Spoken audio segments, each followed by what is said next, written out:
लूका अध्याय 9। 72 चेलनि खे मुक़ररु करे मोकिलणु। उन खां पोइ प्रभुअ ॿियनि 72 चेलनि खे मुक़ररु कयईं ऐं संदनि खे पहिरियों ई ॿिनि जे जोड़े में उन नगर ऐं गामड़नि में मोकिलियईं जिते हू पाण वञण वारो हो। यीशुअ उन्हनि खे चयईं, पकल फसल त ॾाढी आहे, पर उन खे कटण वारा मज़ूर थोड़ा ई आहिनि। इन करे फसल जे स्वामीअ खे वेनती कयो कि हू पंहिंजी फसल खे कटण जे लाइ मजूरनि खे मोकिले। वञो, पर यादि रखिजो, मां तव्हांखे रिढुनि वांगुरु भेड़ियनि जे विच में थो मोकिलियां। तव्हां पाण सां गॾु बटूं, थेलो ऐं जूता कुझु बि खणी न वञिजो ऐं न रस्ते में वेंदे वक़्तु कंहिंखे नमस्कार कजो। तव्हां जंहिं बि घर में वञो त उते सभिनीनि खां पहिरियों उन घर जे लाइ सुख ऐं शांती घुरिजो। अगरि उते कोई अहिड़ो माण्हू हूंदो जेको सुख ऐं शांती चाहींदड़ हूंदो त तव्हांजी आसीस उन जे मथां रहंदी, न त तव्हां वटि वापसि मोटी ईंदी। ऐं घर घर न घुमिजो, पर उन ई घर में रहिजो ऐं उते जेको कुझु मिलेव उहो ई खाइजो पीजो, छोकी मजूर खे पंहिंजी मजूरी मिलणु खपे। जंहिं बि नगर में तव्हां वञो ऐं अगरि उतां जा माण्हू तव्हांजो स्वागत कनि त जेको बि तव्हां जे साम्हूं रखियो वञे उहो ई खाइजो। उन नगर में जेके बि बीमार हुजनि उन्हनि खे ठीकु कजो ऐं संदनि खे ईअं चइजो, परमेश्वर जो राज तव्हांजे वेझो अची पहुतो आहे। पर जंहिं नगर जा माण्हू तव्हांजो स्वागत न कनि त उन नगर जे चौकनि में वञी करे चइजो, तव्हांजे नगर जी मिट्टी बि जेकी असांजे जूतनि ते लॻल आहे उनखे असां तव्हांजे साम्हूं छंडे था छॾियूं। पर त बि तव्हां इहो यादि रखिजो कि परमेश्वर जो राज तव्हांजे वेझो अची पहुतो आहे। मां तव्हांखे चवां थो कि न्याय जे ॾींहं ते उन नगर जा माण्हू सदोम नगर जे माण्हुनि खां वधीक सजा भोगींदा। अविश्वासी नगरनि ते धिक्कार। हाय या खुराजिन ऐं बेतसैदा जे माण्हुनि जे मथां जेके सामर्थ जा कम तव्हां में कया विया आहिनि। जेकॾहिं उहे कम सूर ऐं सैदा जे नगरनि में कया वञनि हा त उतां जा माण्हू कॾो को टाट जो कपिड़ो ओरे करे ऐं रख में वेही करे पंहिंजे पापनि मां तौबा करे छॾनि हा। इन करे न्याय जे ॾींहं ते तव्हां सूर ऐं सैदा जे नगर जे माण्हुनि खां वधीक सजा भोगींदव। तव्हां जेके कफरनूम में था रहो, तव्हांखे छा थो लॻे कि तव्हांजो स्वर्ग में आदर कयो वेंदो? बिल्कुलु न, पर तव्हां नर्ग में विधा वेंदव। यीशुअ पंहिंजे चेलनि खे चयईं, जेको तव्हांजी ॿुधे थो उहो मुंहिंजी ई थो ॿुधे, ऐं जेको तव्हांखे ठुकराए थो उहो मूंखे ई थो ठुकराए, ऐं जेको मूंखे थो ठुकराए मञो उहो मुंहिंजे मोकिलण वारे खे थो ठुकराए। 72 चेलनि जो मोटणु। उहे 72 चेला ॾाढो आनंद सां मोटिया ऐं यीशुअ वटि अची करे चवण लॻा, हे प्रभु, जॾहिं असां दुष्ट आत्माउनि खे तुंहिंजे नाले सां हुकुम पिया ॾियूं त उहे बि असांजो मञनि पयूं।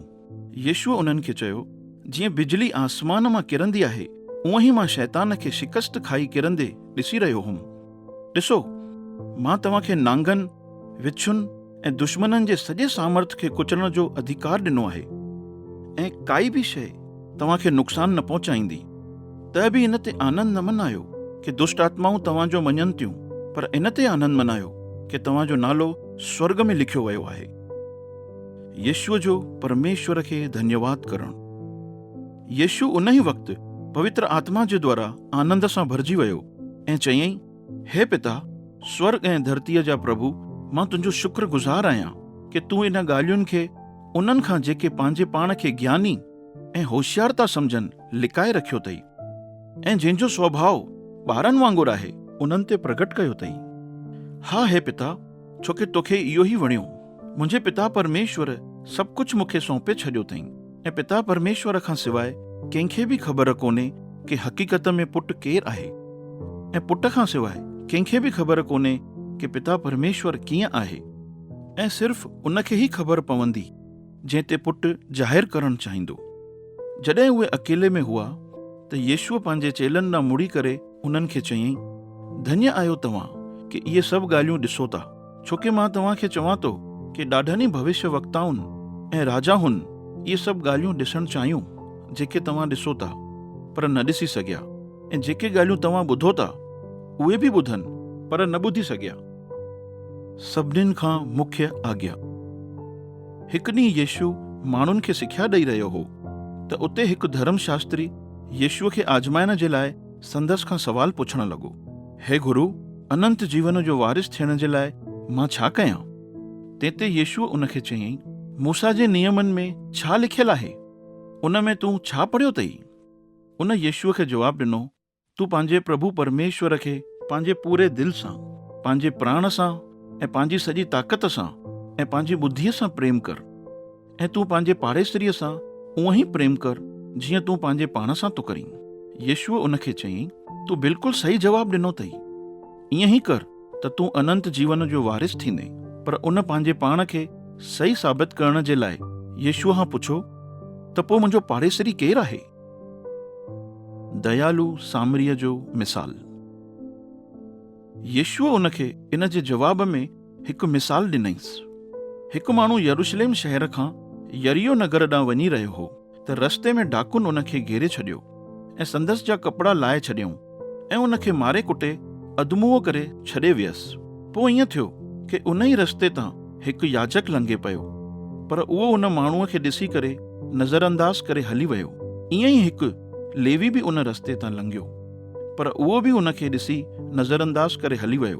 पोइ हिकु सामरी उतां मुसाफ़िरी कंदे लंघे पियो।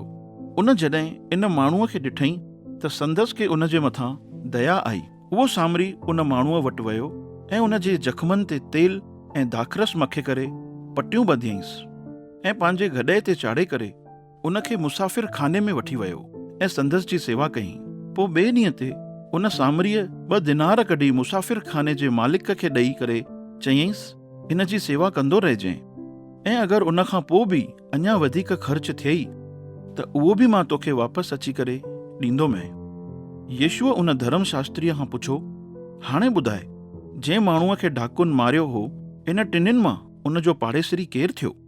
तंहिं ते उन यीशुअ खे चयो, उहो जंहिं उन जे मथां दया कई। यीशुअ उनखे चयईंसि, वञ, पोइ तूं बि ईअं ई कर। मार्था ऐं मरियम जे घर यीशु। यीशु ऐं संदसि जा चेला जॾहिं यरूशलेम ॾांहुं वञनि पिया त रस्ते में उहे हिकु गाम में पहुता, जिते मार्था नाले जी हिकु स्त्रीअ उन्हनि जो पंहिंजे घर में स्वागत कयईं। मार्था जी हिकु भेण हुई जंहिंजो नालो मरियम हो। उहा यीशुअ जे पेरनि ते वेही करे संदसि जी सिख्या ॿुधी रही हुई, पर मार्था कमु कंदे कंदे हैरान थी वई। सो इन करे उहा यीशुअ वटि अची करे चवण लॻी, हे प्रभु, छा तोखे कुझु बि चिंता कोन्हे कि मुंहिंजी भेण मूंखे सेवा करण जे लाइ अकेलो छॾे ॾिनो आहे? इन लाइ उनखे चओ कि मुंहिंजी मदद करे। इन ते यीशुअ उनखे चयईं, मार्था, हे मार्था, तूं ॾाढियुनि ॻाल्हियुनि जी चिंता थी करीं ऐं परेशान थी थीं, पर हिकिड़ी ॻाल्हि जेका ॾाढी ज़रूरी आहे, मरियम उन उत्तम भाग खे चूंडे वरितो आहे, जेको उन खां कॾहिं बि खसियो न वेंदो।